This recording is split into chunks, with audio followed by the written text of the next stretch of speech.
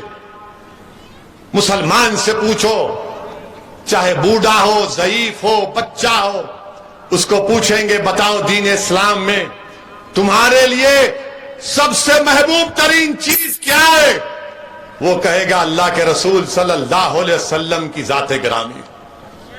وہ کہے گا کہ رحمت اللہ عالمین صلی اللہ علیہ وسلم، جس کے نام کا صدقہ ہم کھاتے ہیں، جن کی شفاعت سے تم اور ہم جنت میں جائیں گے، جن کی شفاعت سے تم اور ہم جنت میں جائیں گے. جب اللہ حساب کتاب کرے گا ہم پیاسے ہوں گے تو آقا ہم کو آب کوثر سے جام پلائیں گے.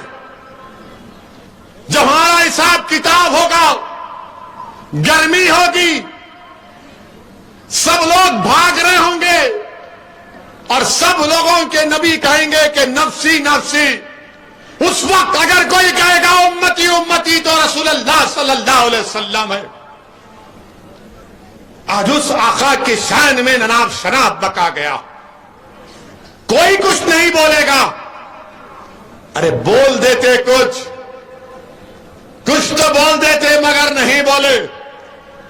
اور یہ جو مسلمان جو مجھ پر تنقید کرتے ہیں وہ بولیں گے نہیں نہیں ماحول گرم ہے اور گرم ہو جائے گا. میرے بھائی، سوال گرم نرم ٹھنڈا کا نہیں ہے. سوال یہ ہے کہ جب آقا کے اوپر بات آ جاتی ہے، جب رحمت اللہ عالمین کے صلی اللہ علیہ وسلم کی شان میں اناب شناب بکا جاتا ہے تو غیرت مسلمانی کہاں مر جائے گی؟ پھر غیرت اگر ہے تو پکارے گا. اگر کسی کے ماں کو گالی دے دے بولے گا تو نے میری ماں کو کہا. اور جب وہ ماں کو جا کر کہے گا تو ماں کہے گی میں قربان، تو قربان، میرے ماں باپ قربان رسول رحمت صلی اللہ علیہ وسلم پر. میری عزت ہے تو ان کے نام سے ہے. میں دنیا میں زندہ ہوں تو ان کے صدقے کی وجہ سے ہوں. اور آج یہ لوگ رسول رحمت صلی اللہ علیہ وسلم کی شان میں اناب شناب بکتے ہیں. مسلمانوں یاد رکھو میری اس بات کو. اللہ قرآن میں فرماتا ہے، علماء بیٹھے ہیں، اللہ قرآن میں فرما رہا ہے کہ ایمان والو اپنی آواز کو رسول اللہ صلی اللہ علیہ وسلم کی آواز کے آگے بلند مت کرو ورنہ تمہارے اعمال حق کر لیے جائیں گے، تمہارے اعمال ختم کر دیے جائیں گے. اللہ قرآن میں آیات کو نازل کیا کہ اپنی آوازوں کو رسول رحمت صلی اللہ علیہ وسلم کی آواز کے آگے بلند مت کرو. جب یہ قرآن کی آیات نازل ہوئی تو حضرت قیس ایک صحابی تھے جو آواز اونچی تھی، اونچا بولتے تھے، وہ 3 دن تک نظر نہیں آئے. اللہ کے رسول کملی والے نے پوچھا کہاں ہے قیس؟ تو کہا گیا رسول اللہ جب سے قرآن کی آیات نازل ہوئی ہے وہ کہتے ہیں کہ میں اپنی اونچی آواز سے اگر سرکار دو عالم صلی اللہ علیہ وسلم کے سامنے کچھ بولوں گا تو میں جہنمی بن جاؤں گا، اس لیے میں نہیں آ رہا ہوں. اللہ کے رسول صلی اللہ علیہ وسلم فرماتے ہیں یہ قیس کے لیے نہیں ہے، میرے صحابی کے لیے، بلا ان کو اور ان کو خوشخبری دو، وہ جنت میں جائیں گے. آواز کو بلند کرنے کا حکم نہیں ہے، یہ محبت کا تقاضا ہے، یہ غلامی کا تقاضا ہے. امام مالک ہے، مدینے کی مسجد نبوی ہے اور حدیث بیان کر رہے امام مالک، چہرے کا رنگ بدلا جا رہا ہے. لوگ دیکھ رہے کہ امام مالک کا رنگ بدل گیا. لوگوں نے، شاگردوں نے پوچھا امام پسینہ جا رہا ہے، رنگ بدل گیا، اٹھو کیا ہوا؟ امام مالک بعد میں بولتے ہیں کہ مجھے کسی بچھو نے ڈس رہا تھا. تو ان کے شاگردوں نے پوچھا امام کیوں نہیں اٹھ گئے؟ بولے حدیث بیان کر رہا تھا، آقا کی حدیث بیان کر رہا تھا، ادب کا تقاضا تھا کہ حدیث بیان کروں، اٹھو نا. یہ رسول اللہ صلی اللہ علیہ وسلم سے محبت اور ادب ہے. میرے عزیز دوستوں اور بزرگوں، یہ بیان اس لیے کر رہا ہوں کہ نوجوانوں کو معلوم ہو جائے، سیاسی تقریر تو اویسی بہت کرے گا اور کرتا رہے گا انشاءاللہ۔ ہماری امت کی ماں کے بارے میں اناپ شناپ بکا گیا۔ کیا تم کو معلوم حضرت عائشہ وسلم کی 2000 حدیثوں کو روایت کیا؟ 2000۔ کیا تم کو معلوم حضرت عائشہ کا نکاح آقا سے اللہ کے حکم پر ہوا؟ ارے دنیا والوں سنو، ہماری امت کی ماں کا پیغام اللہ کے رسول کے پاس حضرت جبرائیل لے کر گئے تھے۔ میرے عزیز دوستوں اور بزرگوں، ہماری امت کی ماں 2000 حدیث کی روایت کی۔ ہماری امت کی ماں میڈیسن جانتی تھی، دوائیں بنانا جانتی تھی، عالمہ تھی، قرآن کی تفسیر بیان کرتی تھی، مفسر تھی۔ آج ان کی شان میں اناپ شناپ بکا جاتا ہے، ان کی شان میں۔ تو نوجوانوں، اللہ کے رسول صلی اللہ علیہ وسلم کی حدیث بھی ہے، اگر کوئی اپنی بیوی سے شادی کرا ہوا ہے یا شادی ہو چکی ہے تو رسول اللہ صلی اللہ علیہ وسلم کی حدیث کو یاد رکھو کہ رسول اللہ صلی اللہ علیہ وسلم نے بتایا کہ بی بی عائشہ سے کتنا محبت کرتے تھے۔ بی بی عائشہ پانی پی رہی ہیں، اللہ کے رسول صلی اللہ علیہ وسلم اس پانی کے پیالے کو لے کر پوچھتے کہ عائشہ تم نے کس جگہ سے پانی کا پیالہ پیا؟ پھر رسول اللہ اس جگہ سے پانی پیتے تھے۔ پھر اپنی امت کی ماں سے، ہماری امت کی ماں سے رسول اللہ صلی اللہ علیہ وسلم پوچھتے کہ عائشہ تم نے کہاں پر انگلیوں کے نشان چھوڑے، میں وہاں سے کھانا کھاؤں گا۔ وہاں سے رسول اللہ صلی اللہ علیہ وسلم اپنی انگلی مبارک کو رکھ کر کھانا کھاتے۔ ہمارے امت کی ماں کے بارے میں اناپ شناپ بکا جاتا ہے۔ رسول اللہ صلی اللہ علیہ وسلم اس دنیا سے پردہ فرماتے وقت اپنا سر مبارک ہماری امت کی ماں کے سینے مبارک پر رکھے ہوئے تھے۔ میرے عزیز دوستوں اور بزرگوں، ہماری امت کی ماں بی بی عائشہ، اللہ کے رسول صلی اللہ علیہ وسلم نے فرمایا کہ میں جانتا ہوں عائشہ کہ تم جب مجھ سے ناراض ہوتی اور جب تم مجھ سے خوش ہوتی ہو۔ بی بی عائشہ نے پوچھا کیسے جانتے ہیں آپ؟ تو اللہ کے رسول صلی اللہ علیہ وسلم نے فرمایا کہ جب تم قسم کھاتی ہو رب محمد صلی اللہ علیہ وسلم کی تو میں سمجھ جاتا ہوں کہ آپ خوش ہیں، جب تم رب ابراہیم کی قسم کھاتی ہو تو میں سمجھ جاتا ہوں کہ تم تھوڑا ناراض۔ نوجوانوں، یہ اس لیے بول رہا ہوں کہ اپنی بیویوں سے اچھا سلوک کرو۔ لوگ آج کے زمانے میں بولتے ارے زیادہ غلامی کر رہا رہے تو جورو کی۔ یاد رکھو، بیوی سے محبت کرنا، بیوی کا خیال رکھنا، یہ سب ہم دیکھ رہے ہیں نا، حدیث میں آ رہا ہے۔ کیا تم جانتے اللہ کے رسول صلی اللہ علیہ وسلم کی اور بی بی عائشہ کی ریس ہوئی؟ ریس ہو رہی ہے، اور یہ پاگل اناپ شناپ بکتے ہیں۔ اور اگر تم بی بی عائشہ کی زندگی کو پڑھ لو گے تو تم کلمہ پڑھ لو گے اور بولو گے اشہدو ان لا الہ الا اللہ و اشہدو ان محمد رسول اللہ۔ صدیق اکبر کھڑے رہتے اور بولتے کیسا تم نے کہا رسول اللہ؟ جب وہ چلے جاتے تو آقا فرماتے ہیں دیکھے میں نے تم کو کیسے بچایا۔ میرے عزیز دوستوں اور بزرگوں، بہت سی باتیں ہیں، مگر یہ ظالم لوگ بی بی عائشہ ہماری امت کی ماں کے بارے میں، بی بی عائشہ سب سے ذہین تھی، سب سے ذہین۔ صحابہ آ کر دین کے مسئلے پوچھتے تھے بی بی عائشہ کے پاس۔ میرے عزیز دوستوں اور بزرگوں، نوجوانوں اپنی بیویوں سے محبت کرو، اپنی بیویوں سے محبت کرو، کوئی شرمانے کی ضرورت نہیں ہے، مگر اسلام کے دائرے میں رہ کر محبت کرو، انسانیت کے دائرے میں رہ کر محبت کرو، ادب اور اخلاق کو ملوث رکھو، پڑھو دین، پڑھو مسلمانوں، دین پڑھو۔ کوئی اگر بولے گا رے بولا ایسا اس نے، تو آپ جب دین پڑھیں گے آپ کو معلوم ہوگا میرے عزیز دوستوں اور بزرگوں، یہ جو بی جے پی کے لیڈر نے بکواس بکی TV channel Times Now پر، ہم نے آواز اٹھائی، مگر 10 دن کے بعد 56 انچ کا سینہ رکھنے والے دیش کے پردھان منتری 10 دن کے بعد بولے اس کو ہٹا دو، اس کو سسپینڈ کرو۔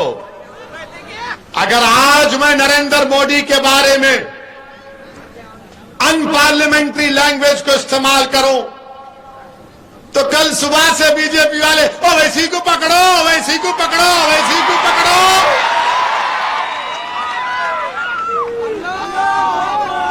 آپ بتائیے 10 دن کے بعد مودی کو خیال آیا، ہم پکار رہے ہیں، بول رہے ہیں، مگر ٹس سے مس نہیں ہوتے متروں۔ اور کب حرکت میں آتے ہیں؟ حرکت میں کب آتے ہیں؟ جب قطر میں کچھ ہوتا ہے، سعودی عرب میں کچھ ہوتا ہے، عرب امارات میں کچھ ہوتا ہے، بحرین میں کچھ ہوتا ہے۔ جب پردھان منتری بولتے ہیں اوہ گڑبڑ ہو گئی رے باپ، اب تو میں چائے بھی نہیں پلا سکتا ان کو، تب پردھان منتری کو خیال آتا ہے مودی کو ہو بہت بری طرح۔ آپ کو معلوم کہ 50% آئل وہاں سے آتا، 40% گیس قطر سے آتی، مطلب کون لو بول رہا آپ کو؟ آپ کو معلوم کہ بھارت کا 55% فارن ریمیٹنس یہاں سے آتا، یہاں سے آتا۔ 8 ملین لوگ یعنی 80 لاکھ لوگ بھارت کے وہاں کام کر رہے ہیں۔ دیش کے پردھان منتری کبھی سوچو آپ، اگر ان کو کچھ ہو جائے گا وہاں کے ملک میں، وہاں پر ان کی جان اور مال کو خطرہ پیدا ہو جائے گا تو کیا ہوگا دیش کے پردھان منتری؟ میرے عزیز دوستوں اور بزرگوں، دیش کے پردھان منتری کو بھارت کے مسلمانوں کی تکلیف نہیں پسند آتی، ان کو بھارت کے مسلمانوں کی تکلیف نہیں دکھائی دیتی، ان کو پیر اور اخلاق کی موت نظر نہیں آتی، وسیم شیخ کی دکان کی بربادی نظر نہیں آتی مودی کو، نریندر مودی کو دلی میں غریبوں کی دکانوں کو توڑنا نظر نہیں آتا، بھارت کے پردھان منتری کو ان کی پارٹی کا سپوکس پرسن جو رسول اللہ صلی اللہ علیہ وسلم کی شان میں نام شناخت بکتی ہیں وہ مودی کے کانوں کو سنائی نہیں دیتا۔ 20 کروڑ مسلمانوں کی تکلیف اگر مودی نہیں سمجھیں گے تو کس کی سمجھیں گے؟ تو نریندر مودی کو سمجھ میں آیا سعودی عرب میں کیا ہوگا، یو اے ای میں کیا ہوگا، ترکی میں کیا ہوگا، بحرین میں کیا ہوگا، عمان میں کیا ہوگا۔ یہاں کی ان کو تکلیف نظر آئی۔ افسوس بھارت کے وزیر اعظم، آپ تو بار بار بھارت کی محبت کے دعوے کرتے ہیں مگر بھارت کی سرزمین پر بسنے والے غیور مسلمانوں کی تکلیف آپ کو سمجھ میں نہیں آئی، میری پیڑا آپ کو نظر نہیں آئی۔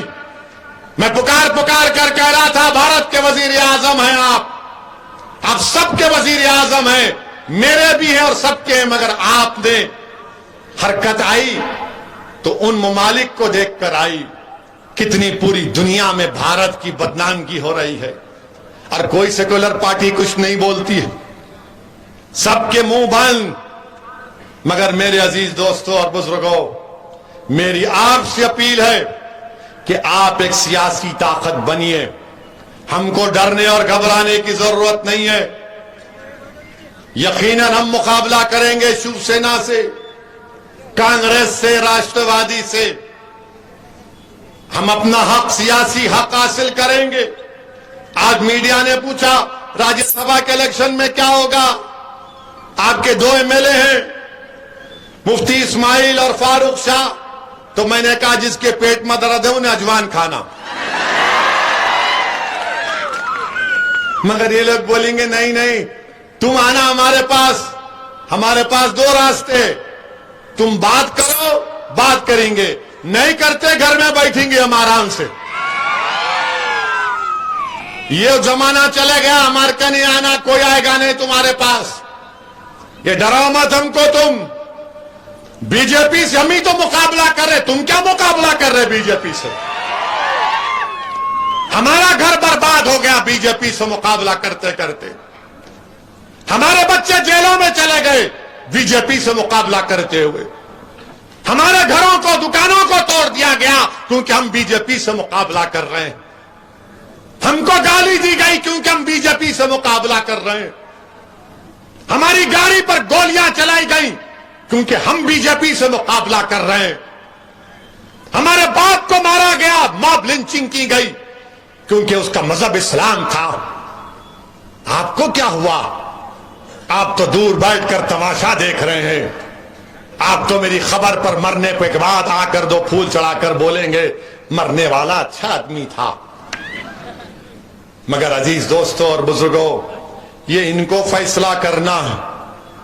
اب وہ گیا زمانہ کہ یہ لوگ کیا سمجھتے، ایک کہاوت ہے دکن میں کہ غریب کی جورو سب کی بھابھی کہتے، وہ گیا زمانہ۔ اب بات چیت برابری کی ہوگی۔ یقیناً ہم بھی چاہتے ہیں کہ مالیگاؤں ویدھان سبھا میں کروڑوں روپے کے ترقیاتی کام کروائے جائیں، یہ مالیگاؤں کی عوام کا حق بنتا ہے۔ مہاراشٹر کے مسلمانوں کو ریزرویشن ملنا ہے، جب مراٹھوں کی بات ہوگی تو مسلمانوں کی بات ہونی چاہیے۔ میں مراٹھوں سے کم نہیں، میں برابر ہوں مراٹھوں کے، یاد رکھو۔ اگر ان کو ملے گا تو مجھے ہی ملنا چاہیے۔ یہ نہیں ہو سکتا کہ تم گلاب جامن کھاؤ اور میں حسرت بری نگاہوں سے دیکھوں کہ کب آئے گا کب آئے گا۔ یاد رکھو، اور گلاب جامن اس کو ملے گا اور مجھے نہیں ملے گا تو پوری مٹھائی کی دکان اٹھا کر لے کر چلا جاؤں گا میں۔ میرے عزیز دوستوں اور بزرگوں، اور دوسری بات، ہم آر ایس ایس کے موہن بھگوت، شری موہن بھگوت سے کہنا چاہ رہے ہیں، یہ بار بار آپ مت بولو اپنے بھاشن میں بھارت کا مسلمانوں کے پوروج ہندو تھے۔ آپ کو کیسے معلوم؟ آپ ڈی این اے کرائے تھے کیا؟ بھارت کیسے بنا معلوم آپ کو؟ انڈو پاک بر صغیر کتنا ٹائم ہے؟ 3 منٹ۔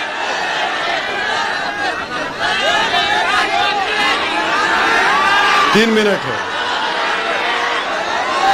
تو بھارت کیسے بنا؟ بھارت انڈیا جو موجودہ بر صغیر جس کو کہتے ہیں، 65,000 سال پہلے افریقہ سے لوگ آئے تھے۔ اب پوچھو آر ایس ایس والوں سے، ہاں افریقہ سے ہے۔ پھر اس کے بعد 45,000 سال پہلے ایران سے کسان آئے تھے، ہاں ایران سے آتے یہاں پہ۔ پھر اس کے بعد ایسٹ ایشیا سے آئے، سینٹرل ایشیا سے آئے، تب جا کے یہ بھارت بنا۔ مگر انہوں کیا بولے؟ مغل مغل مغل مغل، اورنگزیب، شاہجہاں، اکبر۔ ارے اس سے اوپر بھی تو جاؤ۔